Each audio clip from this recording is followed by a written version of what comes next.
What's up, everyone? I'm Em, I'm Nick. and welcome into the Ominous Archives.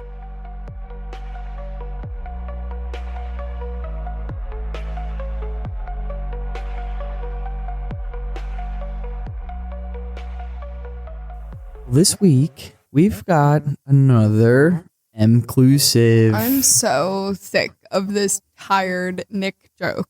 I love the fact that we have an inclusive. It's something different. I'm so happy for you. I'm different. So it fits. I'm just happy you're happy with this inclusive. Who everybody's happy. Everybody enjoys an inclusive. I do. I don't have to do all the talking. You just get to listen. Yep. And to make this week even better, we have 2 days until the Birds play in the Super Bowl. Right? 2 times in 3 years? Yeah. And we're from Philadelphia. We love our Birds. And it's exciting down in New Orleans. Yes, which it is. is just a place to be in general. For sure. That whole city is a vibe. They definitely know how to party. Oh, yeah. And music, food, you name it, it's down there. So There is not many things I wouldn't do to be there in 2 days. right, I'm not sure many things. prices are probably so high. Oh, yeah. So high. It's a Super Bowl. Are you Yeah. kidding? You have to be one of those people who aren't A normal person you have to have. who aren't going to be like, I need this to play out. 'Cause Yeah. when even though we were up 11, Mhm. I wasn't able to be like, it's a wrap. Yeah. My dad was texting me, he's like, it's done, it's over. And I'm like, Speak can't. for yourself. I can't breathe. Yeah. Like, No. I'm not sold, not until we're up bigger. And then we won by 30. So 55 points. And on that note, we should probably get into the episode. I'm sure Yeah. everybody's tired at the point of hearing about the Super Bowl. yeah, we could So. be a little bit more obnoxious, but we won't We be. could, we could let out some Eagles chants and stuff, but We'll save it. yeah, We'll save it for we'll let you. it go. So I was getting into this, the Super Bowl is in New Orleans. My TikTok algorithm just knows I'm so excited about it. So I came across this TikTok about an Uber driver who swears she gave a ride to a vampire. I don't know how true her story is, but it definitely got me thinking about all the folklore and the urban myths, legends behind vampires, specifically in New Orleans. The legend started in France, actually, back when Louisiana was a budding settlement, was founded in 1535. Company of Saint Ursula grew to have missions scattered around the globe, and one of these missions was in New Orleans. A group of nuns settled in the Crescent City in 1727 with the intent to be teachers and nurses. Their convent is still standing today in New Orleans. The mission in New Orleans became famous for the housing and educational work they did for the swampland community. They're uniquely separated from others because of the legend of the Casket Girl. You ever heard of them? No, but all that info was, I was just sitting here like, History. How do I- History. yeah. But I mean, I was in it. I was like, I'm sitting here, I'm like, you're awful quiet. And I was like, but I'm in. Yeah. I'm hooked. All right. So, New Orleans hit a rough time. Men of the new city needed eligible women to marry so that the population could grow. That was the whole point of France sending settlers to the area. Needed to get the population up. Makes sense. Problem was, the early New Orleans women weren't deemed eligible enough. The men were simply too picky, in my opinion. That's how I feel about it. The men were too picky. Sounds about right. I just said that. We have so this is way off topic, but we have a vending Yeah. machine at work, and they stopped putting like drinks in it because we have picky guys at work, and they would just sit. I'm like, come on, guys. Checks It's- out. it's- You ruined a good thing. Yeah. You could have had pop. Now know I what? can't get an iced tea. And exactly where this story goes is exactly why I say, you get what you get. Yep. You know? And you don't get upset. So the king of France at the time declared that he would send young women to the colony where they would be educated at the Ursuline convent and made into worthy wives and mothers for this, population thing, get the population going. It is truth that France did supply young women to the New Orleans for that purpose, and they were, in fact, taught in house. Like, this is real history, can't lie, at the convent. However, the legend has it that one group of girls brought something with them. Ooh, They probably shouldn't have. you probably should never, Yeah. but you do. So, like I said, they were called the casket girls, or casquette girls, or cassette girls, because they were only allowed to bring with them what fit in a trunk that was called a cassette or a casket at the time. This was before casket was like for the dead. Yeah. Like it was just like that's what they used to bring their stuff, but that's why they got dubbed with that name. It simply meant just a trunk or a chest, not a coffin. So in some versions of the story, the girls were orphans or just considered like lower class, and in other versions, the girls were daughters of like well-off French citizens. Just crazy. I would not be sending my daughter off like, here you go make life over there, start a new population. But I mean, I wouldn't, but it was the times, I guess. Yeah. I don't know. You did what you were told in that sense, I guess. and you also didn't get upset. And you weren't Apparently. picky. Yeah. So the batch of girls in question were different from their peers. They were deathly pale, malnourished, likely sickly from the poor conditions during the boat ride from France over to here. It's a long boat ride. Yeah. The ones who did survive the trip stayed in the convent, and where they were nursed back to health by the nuns until the husbands were found for them. Whichever version of the story that you hear, one detail remains the same. And that is that they smuggled vampires to New He Orleans. smuggled vampires from France to New Orleans. Whether they knew it or not, they did it. Are there puncture marks on your neck? Well, Well, so are we talking like, because there's I guess you'll get into it later, but you have like vampire community, yeah. and then you have so-called Vampires. We're gonna turn you into a vampire, Right. or turn into a bat, Dracula, That vampire. whole spiel. In some versions, it was warned that the caskets shouldn't ever be opened until the girls were married, so they were stored in the attic of the Ursuline. In other versions, caskets were open to reveal that they were empty. From there, of course, the legend took over that the vampires wanted to branch out from the old world, either to raise their numbers or because it was growing difficult to hide themselves in the old world. Okay. Some versions of the tale say that the young girls that were literally theorized to be vampires pretended to be suitable wives for the New Orleans men. So like they willingly knew that they were marrying vampires. They didn't care. They didn't care. They were too picky the first time. They weren't picky here. I guess. You know? They said that they slept in the caskets that they brought with them during the day and hunted for victims at night. Others say that any vampire wanting to go to America hid in the empty caskets, and that's why a lot of them were empty when they were brought over. They weren't empty on the boat. They were empty once they got here because they served their purpose. They didn't need to stay in the caskets anymore. That's how they smuggled their vampires over. Smuggle them in caskets. I mean, what's your other option? Yeah. I mean, if they're vampires, I guess you can't. I mean, I don't even know if they went to Ellis Island or whatever, but you can't just be like, here I am. Right. Vampire. You know? And good for them, because those are the same men that were too picky to begin with, and now, bam, you're stuck with a bunch of vampires running around. And that's what you get. That's how I feel. Get upset. That is That's how gonna I be like feel. a running theme today. Seriously. The old Ursuline convent still stands and operates today as a museum, and rumor has it that some of the caskets are still in the attic, and the casket girls still living, or residing, rather, are still there, running amok at night. They make sure that the attic shutters are tightly shut by daytime, and especially on foggy nights, visitors of the French Quarter have witnessed pale-looking young women lurking around the old convent. That's creepy. Yeah, It would also be insanely cool to see. I agree. I so agree. And I know that you're going to find that funny because you're like, really? You'll mess with vampires? Yes. Yes, I will. I'm a Twilight girl to my core. I'm a Vampire Diaries girl to my core. I know it's different. I know it's not real life, and they're way scarier in real life, but I'd take my chances on this one. I would.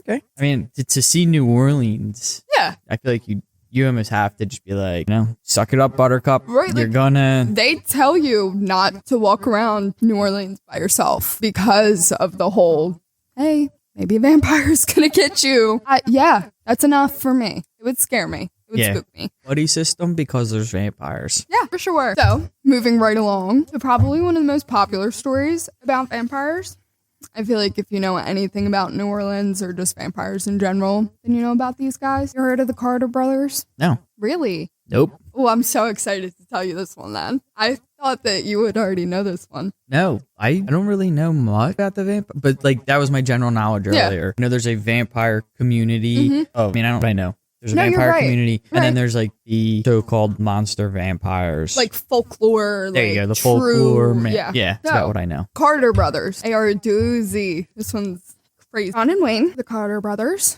Overall, seems like two normal guys. Was the 1930s in New Orleans, and the brothers made their living making the Mississippi River. One day before returning home from work, it said that a young girl had escaped from their apartment in the French Quarters and ran to the authorities. Her story sounded it sounds extremely far-fetched. She says that she was tied up by two brothers along with several other victims and held captive so that the brothers could drink their blood. Now imagine you're a cop, right? And this girl approaches you and that's what she said. Like, she's clearly disheveled. Like, something happened to this girl, but that's what she tells you. Like, I'd be, okay. Like, I'm running with it. I believe every word you're saying. In the back of my mind, I'm thinking, like, what are you talking about? Did you escape the loony bin? Right. Like, what do you mean? Yeah. But I mean, I'm hoping it goes to the point where they run with it and they're like, all right. Luckily, they do believe her. The girl claimed that she was only able to escape due to her captor's carelessness in tying her rope. The cops were still somewhat skeptical, but agreed to follow her back to the home, which was on the corner of Royal and St. Anne. Once the police and the girl arrived back at the home, which was owned by the Carter brothers, they were horrified to find exactly as the girl described 4 other victims, half dead, tied to chairs in one of the rooms. All 4 of the victims, trigger warning, had their wrists wrapped bandages. They were stained with blood, and 2 more bodies were wrapped in blankets that were tucked away in another room. So imagine like the smell in that like very close quarters that like you've got 2 already dead bodies. 4 victims who were literally bleeding out or like super close to death. Like, I can imagine the scene that these cops walked into. Yeah, that's crazy. Absolutely wild. To walk into that and to be the officers who like find it. Right when I wouldn't know what to do. Originally, you're thinking like, there's no way that's what happened. And exactly what she told you, you just walked into. Be like, what the heck? Yeah. Like, am I okay? Like, what's happening? So it seemed like what the brothers were doing, where they would leave early each morning, just before sunrise, and returned every night, just after dark. As soon as they would get back, they would take the bandages off of each of the victims, reopen their wounds, and would catch the blood in cup from which they drank. It has like a satanic feel to it. Yeah. Whatever it is, not good. Not, absolutely hate it. Yeah. The brothers would then redress the wounds with fresh bandages. They spoke very little and gave no concern for their victims' well-being at all. They were simply just a food source for them. And did it say if these girls ended up being like missing women? One of them ended up becoming a serial killer. One of the women? One of the women. One of the victims. I'm jumping. Trigger warning, or not trigger warning, headphone warning for anybody. We'll try and fix that. One of them, like a long time after. I didn't specifically write anything about it because I couldn't find anything like concrete enough. But I read in like a couple of the articles, one of the victims actually ended up killing like 30-something people after that and claimed that they were a vampire. That's wild. Yeah. Crazy. Whoa. Absolutely my mind was just crazy. blown. So, jumping back to where my girl escaped. Yeah, we're dressing bandages again. Yeah, Police are thankfully, they were unaware that the first girl had escaped. So, John and Wayne Carter went about their routine that day, as usual. Idiots. Right, of course. So, the police waited for the brothers to return. They were quickly apprehended and confessed almost immediately. They begged the cops to be murdered. The brothers said to the authorities that they were, in fact, vampires and would, if released, have no option but to continue to kill as their need for drinking blood was beyond their control. That was their confession. Be like, yep, okay, good enough for me. Works. Yeah. Like, Huh? But it's one of those things too. Legally, the cop can't just be like, Well, okay. yes, obviously. I know. I don't understand how. I guess they just weren't good at counting. Yeah. I don't know. We had, what was it, 4? It was 7? 5, and then the 2 that were dead. Yeah, it's 7. She escaped. Yeah. So Right. we have 7. We leave. Mhm. We come back. We know 2 didn't go anywhere. There's now 4. Silly men. One's missing. There's probably an empty chair with ropes. Brothers were tried as serial killers. They were convicted and eventually executed. Their bodies were laid to rest in a vaulted tomb. Where it gets absolutely crazy. Tell me their call. So, years later, when the next Carter in the bloodline passed away, the vault was reopened for the first time to put his tomb inside. What do you think was in the tomb? Nothing. Nothing. Not John and Wayne. Neither of them were in the tomb. Are you kidding me? No. Wild. Both of their bodies were gone. No remains, nothing. Like, no clothes that they were, like, buried, or I guess not buried, and, like, entombed in. Whatever. That makes no sense. What? What year did you say this was again? 'Cause my only thought is, like, knowing the story and people said, oh, they're vampires. 1930s. 1930s. Okay. Yeah. I feel like nowadays, if something like that got out, you have goofballs out there. Yeah. That would be like, we're going to go in, we're going to take the bodies, Yeah. and we're going to leave it, and then somebody's going to find it. It's going to be like, oh, they really are vampires. Like, you know? I was just, if it was like a thing like that, maybe. Their bodies not being there makes sense to me because I feel like I know enough about vampires. But in case you know nothing about vampires, it's almost impossible to kill them. Like, it takes a lot It's to like kill them. Isn't a wooden stake through the heart? There's many different versions. In most versions of folklore, I feel like it's almost common sense to kill a vampire. You have to decapitate them and burn them. That's like the first one. Second one is you have to take a stake through the heart. That one got really popular after the Vampire Diaries because that's how you have to kill a vampire in the Vampire Diaries. Okay. That's probably where you got that one from. In Supernatural, you decapitate them. That's how they kill them. Twilight, it's the same thing. Take their head off, you gotta burn them. It's the only way to get rid of them. I wonder why you have to burn them. I don't know. I guess, like, to be sure, like, you're really getting rid of them. That's Interesting. Not for me. There's part of me that wants to know, like, there's a vampire out there that was decapitated and wasn't burned. Their head just, What happened?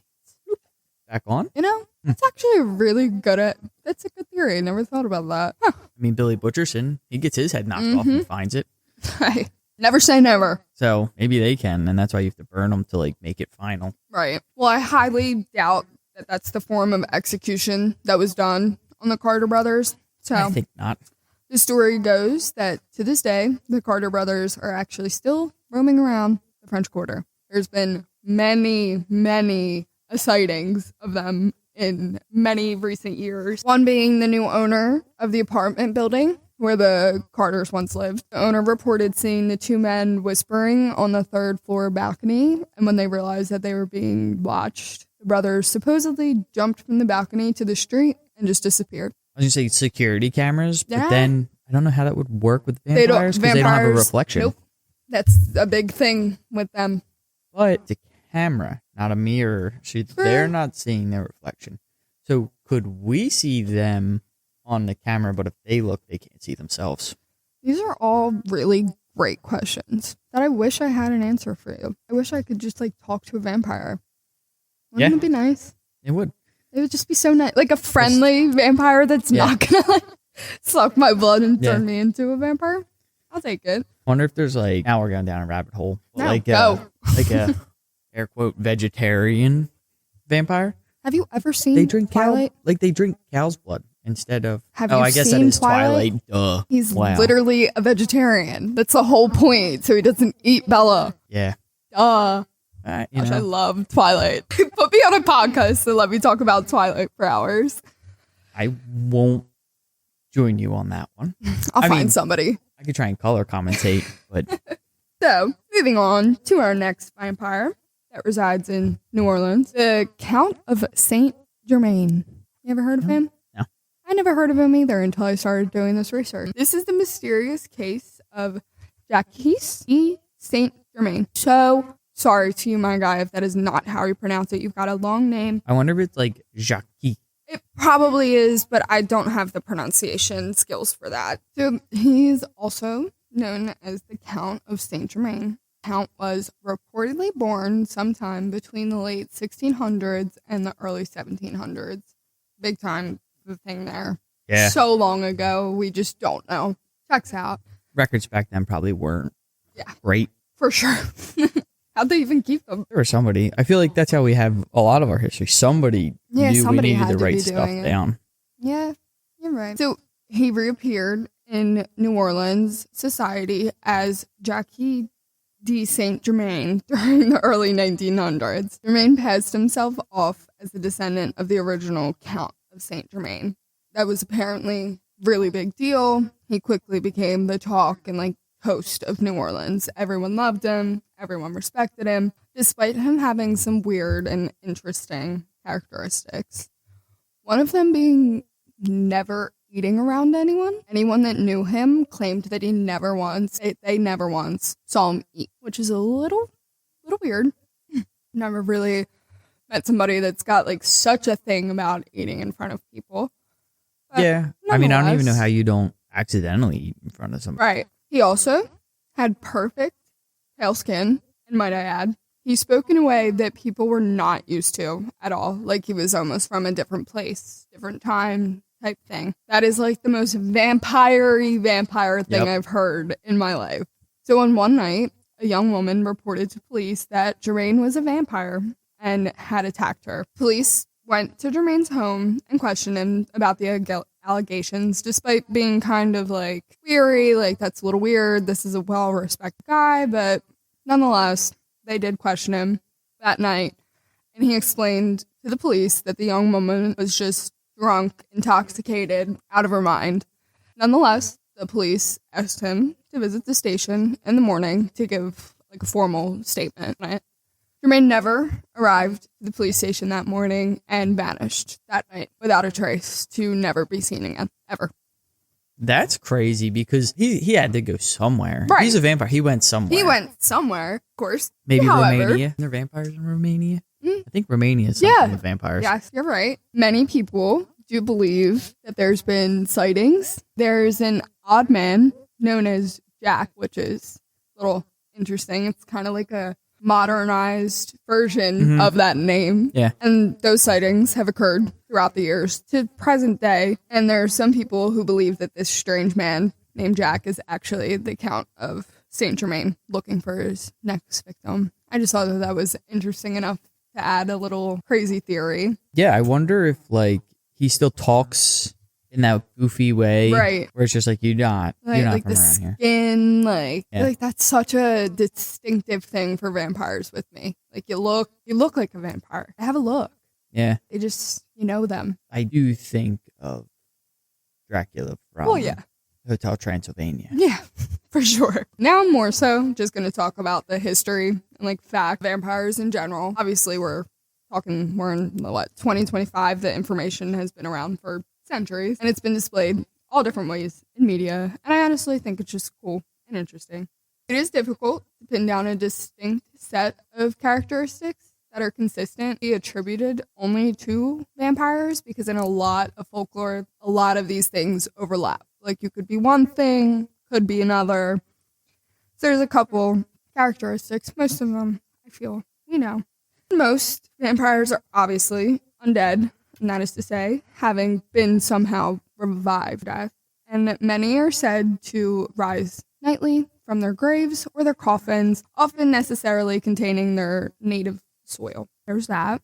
Did it say anything? Often containing their native soil. Yeah. So from their land? I guess that's what I gathered from it. Makes sense to me. If you're been alive forever and ever, you're probably not going to stay in the same place that you were originally from.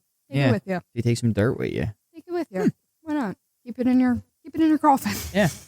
I didn't know that fact. Makes you feel homey as much as you can in a coffin. Some home vibes with you. Right. Vampires are typically said to be of pale skin, very much like me. I think that's why I like vampires so much and talking about them so much. I was that child that the kids in school called a vampire because I've been so pale my whole life. I'm literally not even telling a lie. I eventually in 3rd grade went with it and tried to convince my entire class that I was a vampire. I thought, all right, well, if you guys are going to bully me, it did not, obviously. Obviously, I'm not a vampire. I tried. They just bullied me more. Anyway, they range in appearance from either extremely ugly or extremely beautiful, depending on the version. I think this is just because I've associated with like Twilight and the originals and all of that. Like, I think that's part of their thing is that they're good looking. Like, it kind of like lures you in. I would agree. I don't feel like I've ever saw a vampire where they're like dubbed ugly. Right. Like, they're always specifically some ugly. kind of good looking. And I feel like that's part of their lore. Yeah. I mean, even again, like the podcast kind of goes along with things like it, but like in Supernatural, if you, not that, like I sat there and was like, oh wow, look at them, but like thinking back to it now, like the scenes with it, I was like, yeah, they never portrayed any of them as like they're ugly, they're this. They were always some sort of, I guess, like decent looking person. Yeah, and that's checks out. Yeah, even with history. Another frequently cited physical characteristic is the inability to cast a reflection, like you were saying, or a shadow, which often translate into an inability to be photographed or recorded. So I guess, I don't know, it somehow translates there in the lore. They don't have a reflection. They don't show up on video. They're translucent. Yeah, that's just how they be. That's interesting. I didn't know they can't cast the shadow. Yeah. That was a new one for me. Kind of just, I would just assume that they have a shadow. Yeah, I didn't even think about it. Yeah. I guess when I do think about it, like, hard enough, it makes sense. They don't have a reflection. Why would they have a shadow? Ooh. You know, the other thing is, you never see them in daylight or nighttime. So, true. Wouldn't even think about a shadow because of. Right, you never see them. Yeah. Gosh, way to go, Nick. It just dawned on me sometimes, you know, light bulb. Sometimes, not all the time. So, how can a person become a vampire? Obviously, we know the main one, be bitten by a vampire. Boom, you're a vampire. However, there's some more that I didn't know that I thought were interesting. They can become a vampire in a variety of ways. One other method includes sorcery. So, like, a witch can make you a vampire. That's interesting. You do her wrong. Yeah. She could bag the crap out of you. Mm-hmm. One said that you could become a vampire by committing suicide in a certain specific way. I didn't do too much digging on that one. Sounded a little too morbid for me, but that's one way that it was stated you could. Or this one was the most interesting to me. Never heard this one. Having a cat jump over a dead person's corpse could turn them into a vampire. Never heard that. And then I thought about our logo. I was like, our logo has a little cat. If you think about it, it kind of looks like he's jumping. He's jumping over the skull hand. Yeah. The corpse. Look at us. All right. But I thought that was interesting. I was like, I've never heard that. I didn't think of that one. And it's, like you said, the suicide one's morbid. Yeah, and obviously, we don't recommend it. Yeah, it's not a good thing. Don't do it. Yeah, I was like, that's too much for me. Yeah. The cat one was crazy. It's just really dark. Yeah. Yeah, the cat one is very, very crazy. Never heard. So some people a long time ago actually believed that babies born already having teeth were babies that were born on Christmas or between Christmas and the New Year were predisposed to becoming That's kind of interesting. Don't know. Just thought it was. So if your birthday is between Christmas and New Year's, be careful. You've got high likeliness to become a vampire. Yeah. And the baby with teeth thing, didn't know that. I didn't even know that was a possibility. I didn't know that was possible. Yeah. But I don't know. I'm not a baby expert. Yeah, me either. Especially not with teeth. But that's also never heard that before. And like I said earlier, it's not easy to get rid of a vampire. It's extremely unlikely for them to die of disease or any other like normal thing that a human would die from. They're indeed often said to have faster than normal healing capabilities. Pretty self-explanatory. There are various methods to kill a vampire. The most popular, the decapitation, burning, wooden stake through the heart, and exposure to sunlight are all ways. Vampires are often said to be repelled by garlic. Obviously, I feel like you all know that one. Running water also spook the vampires. That's interesting. But never heard that one. So come Halloween time, run the water, get the garlic out. Get your garlic. So if a vampire's chasing you, could you jump into a shower? Probably. Water shield. Seriously. Nick just actually figured out how to defeat vampires without having to kill And them. They can't get you. Yeah, you could probably just make fun of them. Haha, can't get me. Can't get me. Well, then what if they just like wait for you to not be in the running water anymore? I'd hope that my water would. I mean, I guess it is a waiting game, and they can outweight you. Yeah. They've But got years and but if years. you died in the water, then I don't think your blood technically would be viable. True. If they were trying to drink your blood. True, but in that scenario, I feel like if I'm either gonna get like eaten by a vampire, I'd rather just become a vampire. Oh, I'm so down. If those are my they're options, the choices, if you're gonna kill me or transform me. right? I'm down for it. Shit. If there's a legend or cryptid or something that like you have to get turned into vampire. Yeah, for sure. I'm also Easy. going with vampire. Yep. Another way, or not way, but like thing that repels vampires, there's any kind of like Christian implements, like, you know, the whole crucifixes, holy water, that whole thing can kind of repel them. In some stories, vampires may enter a home only if they have been invited. And in others, they may be distracted by the scattering of objects, such as seeds or grains, that they are compelled to count. They have to count them. Where did I see that? They have like this compulsion in them that they have to count it, thereby enabling their potential victims. You saying to that escape. reminded me of it. Where did I see it though? I don't know. I saw it somewhere because somebody did something where they threw, maybe it was Hotel Transylvania. Well, it checks out with the vampire lore. Yeah, they were like, they had off. they just instantly started counting and They got away. now it's all coming back to me. I feel like I saw it somewhere else too. I don't want to say supernatural, but I feel like I saw it somewhere else. Note this out. Carry seeds, Seriously. especially in New Orleans. Creatures with vampiric? Is that how you would say that? Vampiric? Vampiric? You know what I'm trying to say. Vampiric. Characteristics have appeared at least as far back as ancient Greece, where stories were told of creatures that attacked people in their sleep and drained their blood. Stories of walking corpses that drank blood of the living and spread plague started in medieval Europe times, in times of disease, and people lacking like a modern understanding of an infectious disease, which came to believe that those were vampires that preyed on other people. Which is crazy that could be like a misunderstanding in history, that they just didn't know how to deal with it. They didn't know what they were dealing with. Especially way back then. And they just chalked it up to, you guys are vampires. Yeah. Kind of like, you guys are witches. Yep. Like, that's what we chalk it up to. Research from the 20th and the 21st centuries have said that characteristics associated with vampires can be traced back to certain diseases, such as, sorry for all my medical people, diphtheria? Sounds right. Sure. I would give it to you. Which makes you sensitive to sunlight. Tuberculosis, which causes wasting, obviously, you know, we know tuberculosis. And pellagra, which is a disease that thins the skin. And rabies, which causes, you know, biting and general sensitives that could lead to repulsion, dilate, or garlic. How crazy would it be if perhaps there's no such thing as vampires, instead it's just a bunch of sick people that were misunderstood at the time? Yeah. Not sure how that would explain the whole not dying thing and turning other people into vampires, but wishful thinking, I suppose. It's a cool thing to think. I know I mentioned it earlier, but it felt wrong of me not to give a, for real, shout out to my favorite fictional vampires, Damon and Stefan Salvatore. But over the years, there's been countless amounts of vampire representation through movies, TV. A lot of them are based in New Orleans because, obviously, why wouldn't you? Based on the fact that there's so much real-life vampire activity. And I have to say, Nick, and I know you're going to laugh at me, but I would for sure go check it out for myself if it meant ending up like Elena Gilbert from The Vampire Diaries. I have to say, I would. If that was my fate, I would do it. Yeah.